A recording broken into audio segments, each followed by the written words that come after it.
ಮೈಲಾರಿ ನೇರ ಸಂಪರ್ಕದಲ್ಲಿದ್ದಾರೆ. ತಿಮ್ಮಾಪುರ ಅವರ ಗ್ರಾಮದಿಂದ ಮೈಲಾರಿ ಗಮನಿಸ್ತಾ ಇದ್ದೀವಿ. ಒಂದ್ ಕಡೆ ರಣ ಬಿಸಿಲು, ಮತ್ತೊಂದ್ ಕಡೆ ಯಾವ ರೀತಿಯ ರೆಸ್ಪಾನ್ಸ್ ಸಿಗ್ತಾ ಇದೆ ಮತದಾರರಿಂದ? ಖಂಡಿತ ಶ್ರೀಪಾದ್, ಬೆಳಗ್ಗೆಯಿಂದಲೂ ಕೂಡ ಉತ್ತಮ ಪ್ರತಿಕ್ರಿಯೆ ದೊರೆತಾ ಇರುವಂತದ್ದು. ಪ್ರಮುಖವಾಗಿ ಇವತ್ತು ಈಗ ಸದ್ಯಕ್ಕೆ ನಾನು ಬಾಗಲಕೋಟೆ ಸಿಟಿಯಲ್ಲಿ ಇರುವಂತದ್ದು. ಅದು ಕೂಡ ಶಿವಾಜಿ ಮೆರವಣಿಗೆಯಲ್ಲಿ ಏನ್ ಕಲ್ಲು ತೂರಾಟ ಆಗಿತ್ತು ಆ ಒಂದು ಬಂಕಾಪುರ ಮಸೀದಿ ಸ್ಥಳದಲ್ಲಿ ಇರುವಂತದ್ದು. ಇಲ್ಲಿ ಕೂಡ 3 ಸೂಕ್ಷ್ಮ ಮತಗಟ್ಟೆಗಳನ್ನ ತೆರೆಯಲಾಗಿರುವಂತದ್ದು. ಈಗಾಗಲೇ ಬೆಳಗ್ಗೆಯಿಂದಲೂ ಕೂಡ ಮತದಾನ ಪ್ರಕ್ರಿಯೆ ಆರಂಭ ಆಗಿರುವಂತದ್ದು. ಬೆಳಗ್ಗೆ 11 ಗಂಟೆವರೆಗೂ ಕೂಡ ಸುಮಾರು 27ರಷ್ಟು ಮತದಾನ ಆಗಿರುವಂತದ್ದು. ಜೊತೆಗೆ ಸೂಕ್ಷ್ಮ ಮತಗಟ್ಟೆ ಆಗಿರೋದ್ರಿಂದ ಸಾಕಷ್ಟು ಬಿಗಿ ಪೊಲೀಸ್ ಬಂದೋಬಸ್ತ್ ಕೂಡ ಈ ಒಂದು ಸ್ಥಳದಲ್ಲಿ ನಿಯೋಜನೆ ಮಾಡಲಾಗಿರುವಂತದ್ದು ಗಮನಿಸಬಹುದು. ಸಾಕಷ್ಟು ಸಂಖ್ಯೆಯಲ್ಲಿ ಪೊಲೀಸರು ನಿಯೋಜನೆಗೊಂಡಿರುವಂತದ್ದು. ಯಾವುದೇ ರೀತಿಯಾದಂತಹ ಅಹಿತಕರ ಘಟನೆಗಳಾಗಬಾರದು ಅನ್ನೋ ನಿಟ್ಟಿನಲ್ಲಿ ಇಲ್ಲಿ ಸಾಕಷ್ಟು ನಿಗಾ ವಹಿಸಲಾಗಿದೆ ಮತ್ತು ಯಾರಾದರೂ ಅಪರಿಚಿತರು ಬಂದ್ರೆ ಅವರನ್ನ ಹೊರಗಡೆ ಹಾಕುವಂತ ಕೆಲಸ ಕೂಡ ಆಗ್ತಿರುವಂತದ್ದು. ಹಾಗಾಗಿ ಡಿಆರ್ ವಾಹನ ಇರಬಹುದು ಅಥವಾ ಸಾಕಷ್ಟು ಪೊಲೀಸ್ ಸಿಬ್ಬಂದಿಗಳು ಈ ಒಂದು ಸ್ಥಳದಲ್ಲಿ ನಿಯೋಜನೆ ಕೂಡ ಗೊಂಡಿರುವಂತದ್ದು. ಇದೇ ಒಂದು ಸ್ಥಳದಲ್ಲಿ ಕಲ್ಲು ತೂರಾಟ ಆಗಿದ್ದು, ಕಲ್ಲು ತೂರಾಟ ಕೂಡ ಸಾಕಷ್ಟು ವಿಕೋಪಕ್ಕೆ ಹೋಗಿತ್ತು. ಗಲಾಟೆಗಳು ಕೂಡ ಆಗಿತ್ತು ಗಮನಿಸಬಹುದು. ಒಂದು ಸರ್ಕಾರಿ ಕನ್ನಡ ಹೆಣ್ಣು ಮಕ್ಕಳ ಹಿರಿಯ ಪ್ರಾಥಮಿಕ ಶಾಲೆಯಲ್ಲಿ ಕೂಡ ಮತಗಟ್ಟೆಯನ್ನು ಕೂಡ ತೆರಲಾಗಿರುವುದು. ಅಲ್ಲಿಯೂ ಕೂಡ ಸಾಕಷ್ಟು ಸಂಖ್ಯೆಯಲ್ಲಿ ಬರ್ತಾ ಇರುವಂತದ್ದು. ಜೊತೆಗೆ ಈ ಒಂದು ಎಡಬದಿಯಲ್ಲಿ ಕೂಡ ಇಲ್ಲಿ ಸರ್ಕಾರಿ ಕನ್ನಡ ಗಂಡು ಮಕ್ಕಳ ಶಾಲೆ ಅಂದ್ರೆ ಅಲ್ಲಿಯೂ ಕೂಡ ಸಾಕಷ್ಟು ಮತದಾರರು ಬರ್ತಾ ಇರುವಂತದ್ದು. ಸಾಕಷ್ಟು ಸುಡು ಬಿಸಿಲು ಕೂಡ ಇರುವಂತದ್ದು. ಬಂದಂತವರನ್ನ ತಪಾಸಣೆ ಮಾಡುವಂತ ಕೆಲಸವನ್ನ ಮಾಡ್ತಿರುವಂತದ್ದು. ಐಡಿ ಪ್ರೂಫ್ ಇರಬಹುದು. ಜೊತೆಗೆ ಒಳಗಡೆ ಯಾವುದೇ ಕಾರಣಕ್ಕೂ ಮೊಬೈಲ್ ಬಳಕೆಗೆ ಅವಕಾಶ ಇಲ್ಲ. ಆ ರೀತಿಯಾಗಿ ತಪಾಸಣೆ ಮಾಡಿ ಸಾಕಷ್ಟು ನಿಗಾವನ್ನ ವಹಿಸಲಾಗ್ತಿರುವಂತದ್ದು ಗಮನಿಸಬಹುದು. ಸದ್ಯ ನಾನಿರುವಂತಹ ಸ್ಥಳ ಬಾಗಲಕೋಟೆ ಸಿಟಿ ಪ್ರದೇಶದಲ್ಲಿ ಇರುವಂತಹ ಈ ಒಂದು ಮಾದರಿ ಗಂಡು ಮಕ್ಕಳ ಶಾಲೆಯಲ್ಲಿ ಇರುವಂತದ್ದು. ಇಲ್ಲಿ ಸುಮಾರು 4-5 ಬೂತ್ ಗಳನ್ನ ತೆರೆಯಲಾಗಿರುವಂತದ್ದು. ಮತ್ತೊಂದು ನನ್ನ ಬಲಬದಿಗೂ ಕೂಡ ಮತ್ತೊಂದು ಮತಗಟ್ಟೆ ಇರುವಂತದ್ದು. ಅಲ್ಲಿಯೂ ಕೂಡ ಮತದಾರರು ಬರ್ತಿರುವಂತದ್ದು. ಅಲ್ಲಿಯೂ ಕೂಡ ಸುಡು ಬಿಸಿಲಿನಲ್ಲಿ ವೃದ್ಧರು ಇರಬಹುದು, ಮಹಿಳೆಯರು ಇರಬಹುದು, ಯುವಕರು ಬಂದು ಮತದಾನವನ್ನ ಮಾಡ್ತಿರುವಂತದ್ದು. ಅದರಲ್ಲೂ ಕೂಡ ಇಲ್ಲಿ 7 ಅಂದ್ರೆ ಉಪ ಚುನಾವಣೆಯಲ್ಲಿ ಸಿಎಂ ಸಿದ್ದರಾಮಯ್ಯ ಇರಬಹುದು, ಡಿಕೆ ಶಿವಕುಮಾರ್ ಇರಬಹುದು, ಇಲ್ಲಿಯೇ ಬೀಡನ್ನ ಬಿಟ್ಟು ಸತ್ಯಾಯತ ಗೆಲ್ಲಬೇಕು ಅನ್ನೋ ಸಾಕಷ್ಟು ಪ್ರಚಾರವನ್ನ ಮಾಡಿದ್ರು. ಸದ್ಯ ಈಗ ಮತದಾರರ ಇಲ್ಲಿರುವಂತಹ ಅಭ್ಯರ್ಥಿಯ ಭವಿಷ್ಯವನ್ನ ಬರ್ತಾ ಇರುವಂತದ್ದು ಗಮನಿಸಬಹುದು. ಸಿಆರ್ಪಿಎಫ್ ಸಿಬ್ಬಂದಿಗಳು ಕೂಡ ಸಾಕಷ್ಟು ಭದ್ರತೆಯನ್ನ ವಹಿಸಿರುವಂತದ್ದು. ಯಾವುದೇ ರೀತಿಯಾದಂತಹ ಅಹಿತಕರ ಘಟನೆಗಳಾಗಬಾರದು.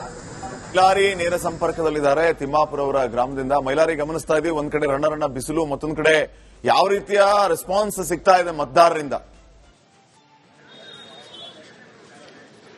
ಖಂಡಿತ ಶ್ರೀಪಾದ್, ಬೆಳಗ್ಗೆಯಿಂದಲೂ ಕೂಡ ಉತ್ತಮ ಪ್ರತಿಕ್ರಿಯೆ ದೊರೆತಾ ಇರುವಂತದ್ದು. ಪ್ರಮುಖವಾಗಿ ಇವತ್ತು ಈಗ ಸದ್ಯಕ್ಕೆ ನಾನು ಬಾಗಲಕೋಟೆ ಸಿಟಿಯಲ್ಲಿ ಇರುವಂತದ್ದು. ಅದು ಕೂಡ ಶಿವಾಜಿ ಮೆರವಣಿಗೆಯಲ್ಲಿ ಏನ್ ಕಲ್ಲು ತೂರಾಟ ಆಗಿತ್ತು ಆ ಒಂದು ಬಂಕಾಪುರ ಮಸೀದಿ ಸ್ಥಳದಲ್ಲಿ ಇರುವಂತದ್ದು. ಇಲ್ಲಿ ಕೂಡ 3 ಸೂಕ್ಷ್ಮ ಮತಗಟ್ಟೆಗಳನ್ನ ತೆರೆಯಲಾಗಿರುವಂತದ್ದು. ಈಗಾಗಲೇ ಬೆಳಗ್ಗೆಯಿಂದಲೂ ಕೂಡ ಮತದಾನ ಪ್ರಕ್ರಿಯೆ ಆರಂಭ ಆಗಿರುವಂತದ್ದು. ಬೆಳಗ್ಗೆ 11 ಗಂಟೆವರೆಗೂ ಕೂಡ ಸುಮಾರು 27ರಷ್ಟು ಮತದಾನ ಆಗಿರುವಂತದ್ದು. ಜೊತೆಗೆ ಸೂಕ್ಷ್ಮ ಮತಗಟ್ಟೆ ಆಗಿರೋದ್ರಿಂದ ಸಾಕಷ್ಟು ಬಿಗಿ ಪೊಲೀಸ್ ಬಂದೋಬಸ್ತ್ ಕೂಡ ಈ ಒಂದು ಸ್ಥಳದಲ್ಲಿ ನಿಯೋಜನೆ ಮಾಡಲಾಗಿರುವಂತದ್ದು ಗಮನಿಸಬಹುದು. ಸಾಕಷ್ಟು ಸಂಖ್ಯೆಯಲ್ಲಿ ಪೊಲೀಸರು ನಿಯೋಜನೆಗೊಂಡಿರುವಂತದ್ದು. ಯಾವುದೇ ರೀತಿಯಾದಂತಹ ಅಹಿತಕರ ಘಟನೆಗಳಾಗಬಾರದು ಅನ್ನೋ ನಿಟ್ಟಿನಲ್ಲಿ ಇಲ್ಲಿ ಸಾಕಷ್ಟು ನಿಗಾ ವಹಿಸಲಾಗಿದೆ ಮತ್ತು ಯಾರಾದರೂ ಅಪರಿಚಿತರು ಬಂದ್ರೆ ಅವರನ್ನ ಹೊರಗಡೆ ಹಾಕುವಂತ ಕೆಲಸ ಕೂಡ ಆಗ್ತಿರುವಂತದ್ದು. ಹಾಗಾಗಿ ಡಿಆರ್ ವಾಹನ ಇರಬಹುದು ಅಥವಾ ಸಾಕಷ್ಟು ಪೊಲೀಸ್ ಸಿಬ್ಬಂದಿಗಳು ಈ ಒಂದು ಸ್ಥಳದಲ್ಲಿ ನಿಯೋಜನೆ ಕೂಡ ಗೊಂಡಿರುವಂತದ್ದು. ಇದೇ ಒಂದು ಸ್ಥಳದಲ್ಲಿ ಕಲ್ಲು ತೂರಾಟ ಆಗಿದ್ದು, ಕಲ್ಲು ತೂರಾಟ ಕೂಡ ಸಾಕಷ್ಟು ವಿಕೋಪಕ್ಕೆ ಹೋಗಿತ್ತು. ಗಲಾಟೆಗಳು ಕೂಡ ಆಗಿತ್ತು ಗಮನಿಸಬಹುದು. ಒಂದು ಸರ್ಕಾರಿ ಕನ್ನಡ ಹೆಣ್ಣು ಮಕ್ಕಳ ಹಿರಿಯ ಪ್ರಾಥಮಿಕ ಶಾಲೆಯಲ್ಲಿ ಕೂಡ ಮತಗಟ್ಟೆಯನ್ನು ಕೂಡ ತೆರಲಾಗಿರುವುದು. ಅಲ್ಲಿಯೂ ಕೂಡ ಸಾಕಷ್ಟು ಸಂಖ್ಯೆಯಲ್ಲಿ ಬರ್ತಾ ಇರುವಂತದ್ದು. ಜೊತೆಗೆ ಈ ಒಂದು ಎಡಬದಿಯಲ್ಲಿ ಕೂಡ ಇಲ್ಲಿ ಸರ್ಕಾರಿ ಕನ್ನಡ ಗಂಡು ಮಕ್ಕಳ ಶಾಲೆ ಅಂದ್ರೆ ಅಲ್ಲಿಯೂ ಕೂಡ ಸಾಕಷ್ಟು ಮತದಾರರು ಬರ್ತಾ ಇರುವಂತದ್ದು. ಸಾಕಷ್ಟು ಸುಡು ಬಿಸಿಲು ಕೂಡ ಇರುವಂತದ್ದು. ಬಂದಂತವರನ್ನ ತಪಾಸಣೆ ಮಾಡುವಂತ ಕೆಲಸವನ್ನ ಮಾಡ್ತಿರುವಂತದ್ದು. ಐಡಿ ಪ್ರೂಫ್ ಇರಬಹುದು. ಜೊತೆಗೆ ಒಳಗಡೆ ಯಾವುದೇ ಕಾರಣಕ್ಕೂ ಮೊಬೈಲ್ ಬಳಕೆಗೆ ಅವಕಾಶ ಇಲ್ಲ. ಆ ರೀತಿಯಾಗಿ ತಪಾಸಣೆ ಮಾಡಿ ಸಾಕಷ್ಟು ನಿಗಾವನ್ನ ವಹಿಸಲಾಗ್ತಿರುವಂತದ್ದು ಗಮನಿಸಬಹುದು. ಸದ್ಯ ನಾನಿರುವಂತಹ ಸ್ಥಳ ಬಾಗಲಕೋಟೆ ಸಿಟಿ ಪ್ರದೇಶದಲ್ಲಿ ಇರುವಂತಹ ಈ ಒಂದು ಮಾದರಿ ಗಂಡು ಮಕ್ಕಳ ಶಾಲೆಯಲ್ಲಿ ಇರುವಂತದ್ದು. ಇಲ್ಲಿ ಸುಮಾರು 4-5 ಬೂತ್ ಗಳನ್ನ ತೆರೆಯಲಾಗಿರುವಂತದ್ದು. ಮತ್ತೊಂದು ನನ್ನ ಬಲಬದಿಗೂ ಕೂಡ ಮತ್ತೊಂದು ಮತಗಟ್ಟೆ ಇರುವಂತದ್ದು. ಅಲ್ಲಿಯೂ ಕೂಡ ಮತದಾರರು ಬರ್ತಿರುವಂತದ್ದು. ಅಲ್ಲಿಯೂ ಕೂಡ ಸುಡು ಬಿಸಿಲಿನಲ್ಲಿ ವೃದ್ಧರು ಇರಬಹುದು, ಮಹಿಳೆಯರು ಇರಬಹುದು, ಯುವಕರು ಬಂದು ಮತದಾನವನ್ನ ಮಾಡ್ತಿರುವಂತದ್ದು. ಅದರಲ್ಲೂ ಕೂಡ ಇಲ್ಲಿ 7 ಅಂದ್ರೆ ಉಪ ಚುನಾವಣೆಯಲ್ಲಿ ಸಿಎಂ ಸಿದ್ದರಾಮಯ್ಯ ಇರಬಹುದು, ಡಿಕೆ ಶಿವಕುಮಾರ್ ಇರಬಹುದು, ಇಲ್ಲಿಯೇ ಬೀಡನ್ನ ಬಿಟ್ಟು ಸತ್ಯಾಯತೆ ಗೆಲ್ಲಬೇಕು ಅನ್ನೋ ಸಾಕಷ್ಟು ಪ್ರಯತ್ನವನ್ನ ಪ್ರಚಾರವನ್ನ ಮಾಡಿದ್ರು. ಸದ್ಯ ಈಗ ಮತದಾರರ ಏನು ಇಲ್ಲಿರುವಂತಹ ಅಭ್ಯರ್ಥಿಯ ಭವಿಷ್ಯವನ್ನ ಬರ್ತಾ ಇರುವಂತದ್ದು ಗಮನಿಸಬಹುದು. ಸಿಆರ್ಪಿಎಫ್ ಸಿಬ್ಬಂದಿಗಳು ಕೂಡ ಸಾಕಷ್ಟು ಭದ್ರತೆಯನ್ನ ವಹಿಸಿರುವಂತದ್ದು. ಯಾವುದೇ ರೀತಿಯಂತಹ ಅಹಿತಕರ ಘಟನೆಗಳಾಗಬಾರದು ಅನ್ನೋ ಮೈಲಾರಿ ನೇರ ಸಂಪರ್ಕದಲ್ಲಿದ್ದಾರೆ. ತಿಮ್ಮಾಪುರ ಅವರ ಗ್ರಾಮದಿಂದ ಮೈಲಾರಿ ಗಮನಿಸ್ತಾ ಇದ್ದೀವಿ. ಒಂದ್ ಕಡೆ ರಣ್ಣ ಬಿಸಿಲು, ಮತ್ತೊಂದ್ ಕಡೆ ಯಾವ ರೀತಿಯ ರೆಸ್ಪಾನ್ಸ್ ಸಿಗ್ತಾ ಇದೆ ಮತದಾರರಿಂದ? ಖಂಡಿತ ಶ್ರೀಪಾದ್, ಬೆಳಗ್ಗೆಯಿಂದಲೂ ಕೂಡ ಉತ್ತಮ ಪ್ರತಿಕ್ರಿಯೆ ದೊರೆತಾ ಇರುವಂತದ್ದು. ಪ್ರಮುಖವಾಗಿ ಇವತ್ತು ಈಗ ಸದ್ಯಕ್ಕೆ ನಾನು ಬಾಗಲಕೋಟೆ ಸಿಟಿಯಲ್ಲಿ ಇರುವಂತದ್ದು, ಅದು ಕೂಡ ಶಿವಾಜಿ ಮೆರವಣಿಗೆಯಲ್ಲಿ ಏನ್ ಕಲ್ಲು ತೂರಾಟ ಆಗಿತ್ತು ಆ ಒಂದು ಬಂಕಾಪುರ ಮಸೀದಿ ಸ್ಥಳದಲ್ಲಿ ಇರುವಂತದ್ದು.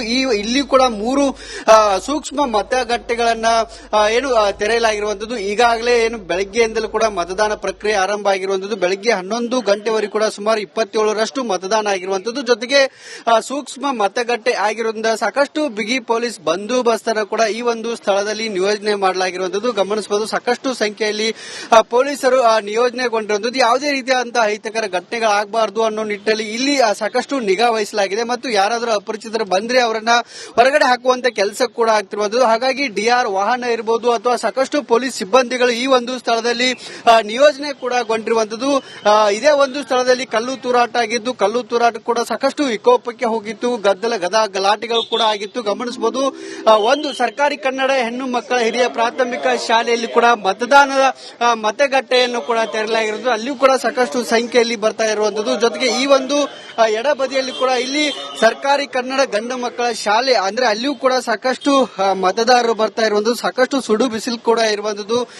ಬಂದಂತವರನ್ನ ತಪಾಸಣೆ ಮಾಡುವಂತ ಕೆಲಸವನ್ನ ಮಾಡ್ತಿರುವಂತದ್ದು. ಐಡಿ ಪ್ರೂಫ್ ಇರಬಹುದು. ಜೊತೆಗೆ ಒಳಗಡೆ ಯಾವುದೇ ಕಾರಣಕ್ಕೂ ಮೊಬೈಲ್ ಬಳಕೆಗೆ ಅವಕಾಶ ಇಲ್ಲ. ಆ ರೀತಿಯಾಗಿ ತಪಾಸಣೆ ಮಾಡಿ ಸಾಕಷ್ಟು ನಿಗಾವನ್ನ ವಹಿಸಲಾಗ್ತಿರುವಂತದ್ದು ಗಮನಿಸಬಹುದು. ಸದ್ಯ ನಾನಿರುವಂತಹ ಸ್ಥಳ ಬಾಗಲಕೋಟೆ ಸಿಟಿ ಪ್ರದೇಶದಲ್ಲಿ ಇರುವಂತಹ ಈ ಒಂದು ಮಾದರಿ ಗಂಡು ಮಕ್ಕಳ ಶಾಲೆಯಲ್ಲಿ ಇರುವಂತದ್ದು. ಇಲ್ಲಿ ಸುಮಾರು 4-5 ಬೂತ್ ಗಳನ್ನ ತೆರೆಯಲಾಗಿರುವಂತದ್ದು. ಮತ್ತೊಂದು ನನ್ನ ಬಲಬದಿಗೂ ಕೂಡ ಮತ್ತೊಂದು ಮತಗಟ್ಟೆ ಇರುವಂತದ್ದು. ಅಲ್ಲಿಯೂ ಕೂಡ ಮತದಾರರು ಬರ್ತಿರುವಂತದ್ದು. ಅಲ್ಲಿಯೂ ಕೂಡ ಸುಡು ಬಿಸಿಲಿನಲ್ಲಿ ವೃದ್ಧರು ಇರಬಹುದು, ಮಹಿಳೆಯರು ಇರಬಹುದು, ಯುವಕರು ಬಂದು ಮತದಾನವನ್ನ ಮಾಡ್ತಿರುವಂತದ್ದು. ಅದರಲ್ಲೂ ಕೂಡ ಇಲ್ಲಿ 2 ಅಂದ್ರೆ ಉಪ ಚುನಾವಣೆಯಲ್ಲಿ ಸಿಎಂ ಸಿದ್ದರಾಮಯ್ಯ ಇರಬಹುದು, ಡಿಕೆ ಶಿವಕುಮಾರ್ ಇರಬಹುದು, ಇಲ್ಲಿಯೇ ಬೀಡನ್ನ ಬಿಟ್ಟು ಸತ್ಯಾಯತೆ ಗೆಲ್ಲಬೇಕು ಅನ್ನೋ ಸಾಕಷ್ಟು ಪ್ರಯತ್ನವನ್ನ ಪ್ರಚಾರವನ್ನ ಮಾಡಿದ್ರು. ಸದ್ಯ ಈಗ ಮತದಾರರ ಇಲ್ಲಿರುವಂತಹ ಅಭ್ಯರ್ಥಿಯ ಭವಿಷ್ಯವನ್ನ ಬರ್ತಾ ಇರುವಂತದ್ದು ಗಮನಿಸಬಹುದು. ಸಿಆರ್ಪಿಎಫ್ ಸಿಬ್ಬಂದಿಗಳು ಕೂಡ ಸಾಕಷ್ಟು ಭದ್ರತೆಯನ್ನ ವಹಿಸಿರುವಂತದ್ದು. ಯಾವುದೇ ರೀತಿಯಾದಂತಹ ಅಹಿತಕರ ಘಟನೆಗಳಾಗಬಾರದು ಅನ್ನೋ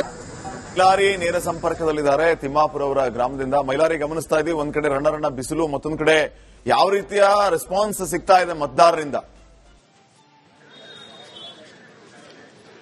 ಖಂಡಿತ ಶ್ರೀಪಾದ್, ಬೆಳಗ್ಗೆಯಿಂದಲೂ ಕೂಡ ಉತ್ತಮ ಪ್ರತಿಕ್ರಿಯೆ ದೊರೆತಾ ಇರುವಂತದ್ದು. ಪ್ರಮುಖವಾಗಿ ಇವತ್ತು ಈಗ ಸದ್ಯಕ್ಕೆ ನಾನು ಬಾಗಲಕೋಟೆ ಸಿಟಿಯಲ್ಲಿ ಇರುವಂತದ್ದು, ಅದು ಕೂಡ ಶಿವಾಜಿ ಮೆರವಣಿಗೆಯಲ್ಲಿ ಏನ್ ಕಲ್ಲು ತೂರಾಟ ಆಗಿತ್ತು ಆ ಒಂದು ಬಂಕಾಪುರ ಮಸೀದಿ ಸ್ಥಳದಲ್ಲಿ ಇರುವಂತದ್ದು. ಇಲ್ಲಿ ಕೂಡ 3 ಸೂಕ್ಷ್ಮ ಮತಗಟ್ಟೆಗಳನ್ನ ತೆರೆಯಲಾಗಿರುವಂತದ್ದು. ಈಗಾಗಲೇ ಬೆಳಗ್ಗೆಯಿಂದಲೂ ಕೂಡ ಮತದಾನ ಪ್ರಕ್ರಿಯೆ ಆರಂಭ ಆಗಿರುವಂತದ್ದು. ಬೆಳಗ್ಗೆ 11 ಗಂಟೆವರೆಗೂ ಕೂಡ ಸುಮಾರು 27ರಷ್ಟು ಮತದಾನ ಆಗಿರುವಂತದ್ದು. ಜೊತೆಗೆ ಸೂಕ್ಷ್ಮ ಮತಗಟ್ಟೆ ಆಗಿರೋದ್ರಿಂದ ಸಾಕಷ್ಟು ಬಿಗಿ ಪೊಲೀಸ್ ಬಂದೋಬಸ್ತನ್ನು ಕೂಡ ಈ ಒಂದು ಸ್ಥಳದಲ್ಲಿ ನಿಯೋಜನೆ ಮಾಡಲಾಗಿರುವಂತದ್ದು ಗಮನಿಸಬಹುದು. ಸಾಕಷ್ಟು ಸಂಖ್ಯೆಯಲ್ಲಿ ಪೊಲೀಸರು ನಿಯೋಜನೆಗೊಂಡಿರುವಂತದ್ದು. ಯಾವುದೇ ರೀತಿಯಾದಂತಹ ಅಹಿತಕರ ಘಟನೆಗಳಾಗಬಾರದು ಅನ್ನೋ ನಿಟ್ಟಿನಲ್ಲಿ ಇಲ್ಲಿ ಸಾಕಷ್ಟು ನಿಗಾ ವಹಿಸಲಾಗಿದೆ ಮತ್ತು ಯಾರಾದರೂ ಅಪರಿಚಿತರು ಬಂದ್ರೆ ಅವರನ್ನ ಹೊರಗಡೆ ಹಾಕುವಂತ ಕೆಲಸ ಕೂಡ ಆಗ್ತಿರುವಂತದ್ದು. ಹಾಗಾಗಿ ಡಿಆರ್ ವಾಹನ ಇರಬಹುದು ಅಥವಾ ಸಾಕಷ್ಟು ಪೊಲೀಸ್ ಸಿಬ್ಬಂದಿಗಳು ಈ ಒಂದು ಸ್ಥಳದಲ್ಲಿ ನಿಯೋಜನೆ ಕೂಡ ಗೊಂಡಿರುವಂತದ್ದು. ಇದೇ ಒಂದು ಸ್ಥಳದಲ್ಲಿ ಕಲ್ಲು ತೂರಾಟ ಆಗಿದ್ದು, ಕಲ್ಲು ತೂರಾಟ ಕೂಡ ಸಾಕಷ್ಟು ವಿಕೋಪಕ್ಕೆ ಹೋಗಿತ್ತು. ಗಲಾಟೆಗಳು ಕೂಡ ಆಗಿತ್ತು ಗಮನಿಸಬಹುದು. ಒಂದು ಸರ್ಕಾರಿ ಕನ್ನಡ ಹೆಣ್ಣು ಮಕ್ಕಳ ಹಿರಿಯ ಪ್ರಾಥಮಿಕ ಶಾಲೆಯಲ್ಲಿ ಕೂಡ ಮತದಾನದ ಮತಗಟ್ಟೆಯನ್ನು ಕೂಡ ತೆರಲಾಗಿರುವುದು. ಅಲ್ಲಿಯೂ ಕೂಡ ಸಾಕಷ್ಟು ಸಂಖ್ಯೆಯಲ್ಲಿ ಬರ್ತಾ ಇರುವಂತದ್ದು. ಜೊತೆಗೆ ಈ ಒಂದು ಎಡಬದಿಯಲ್ಲಿ ಕೂಡ ಇಲ್ಲಿ ಸರ್ಕಾರಿ ಕನ್ನಡ ಗಂಡು ಮಕ್ಕಳ ಶಾಲೆ ಅಂದ್ರೆ ಅಲ್ಲಿಯೂ ಕೂಡ ಸಾಕಷ್ಟು ಮತದಾರರು ಬರ್ತಾ ಇರುವಂತದ್ದು. ಸಾಕಷ್ಟು ಸುಡು ಬಿಸಿಲು ಕೂಡ ಇರುವಂತದ್ದು. ಬಂದಂತವರನ್ನ ತಪಾಸಣೆ ಮಾಡುವಂತ ಕೆಲಸವನ್ನ ಮಾಡ್ತಿರುವಂತದ್ದು. ಐಡಿ ಪ್ರೂಫ್ ಇರಬಹುದು. ಜೊತೆಗೆ ಒಳಗಡೆ ಯಾವುದೇ ಕಾರಣಕ್ಕೂ ಮೊಬೈಲ್ ಬಳಕೆಗೆ ಅವಕಾಶ ಇಲ್ಲ. ಆ ರೀತಿಯಾಗಿ ತಪಾಸಣೆ ಮಾಡಿ ಸಾಕಷ್ಟು ನಿಗಾ ಭದ್ರತಾವನ್ನ ವಹಿಸಲಾಗ್ತಿರುವಂತದ್ದು ಗಮನಿಸಬಹುದು. ಸದ್ಯ ನಾನಿರುವಂತಹ ಸ್ಥಳ ಬಾಗಲಕೋಟೆ ಸಿಟಿ ಪ್ರದೇಶದಲ್ಲಿ ಇರುವಂತಹ ಈ ಒಂದು ಮಾದರಿ ಗಂಡು ಮಕ್ಕಳ ಶಾಲೆಯಲ್ಲಿ ಇರುವಂತದ್ದು. ಇಲ್ಲಿ ಸುಮಾರು 4-5 ಬೂತ್ ಗಳನ್ನ ತೆರೆಯಲಾಗಿರುವಂತದ್ದು. ಮತ್ತೊಂದು ನಮ್ಮ ಬಲಬದಿಗೂ ಕೂಡ ಮತ್ತೊಂದು ಮತಗಟ್ಟೆ ಇರುವಂತದ್ದು. ಅಲ್ಲಿಯೂ ಕೂಡ ಮತದಾರರು ಬರ್ತಿರುವಂತದ್ದು. ಅಲ್ಲಿಯೂ ಕೂಡ ಸುಡು ಬಿಸಿಲಿನಲ್ಲಿ ವೃದ್ಧರು ಇರ್ಬೋದು, ಮಹಿಳೆಯರು ಇರ್ಬೋದು, ಯುವಕರು ಬಂದು ಮತದಾನವನ್ನ ಮಾಡ್ತಿರುವಂತದ್ದು. ಅದರಲ್ಲೂ ಕೂಡ ಇಲ್ಲಿ 2 ಅಂದ್ರೆ ಉಪ ಚುನಾವಣೆಯಲ್ಲಿ ಸಿಎಂ ಸಿದ್ದರಾಮಯ್ಯ ಇರ್ಬೋದು, ಡಿ.ಕೆ. ಶಿವಕುಮಾರ್ ಇರ್ಬೋದು, ಇಲ್ಲಿಯೇ ಬೀಡನ್ನ ಬಿಟ್ಟು ಸತ್ಯಾಯತ ಗೆಲ್ಲಬೇಕು ಅನ್ನೋ ಸಾಕಷ್ಟು ಪ್ರಚಾರವನ್ನ ಮಾಡಿದ್ರು. ಸದ್ಯ ಈಗ ಮತದಾರರ ಏನು ಇಲ್ಲಿರುವಂತಹ ಅಭ್ಯರ್ಥಿಯ ಭವಿಷ್ಯವನ್ನ ಬರ್ತಾ ಇರುವಂತದ್ದು ಗಮನಿಸಬಹುದು. ಸಿಆರ್ಪಿಎಫ್ ಸಿಬ್ಬಂದಿಗಳು ಕೂಡ ಸಾಕಷ್ಟು ಭದ್ರತೆಯನ್ನ ವಹಿಸಿರುವಂತದ್ದು. ಯಾವುದೇ ರೀತಿಯಂತ ಅಹಿತಕರ ಘಟನೆಗಳು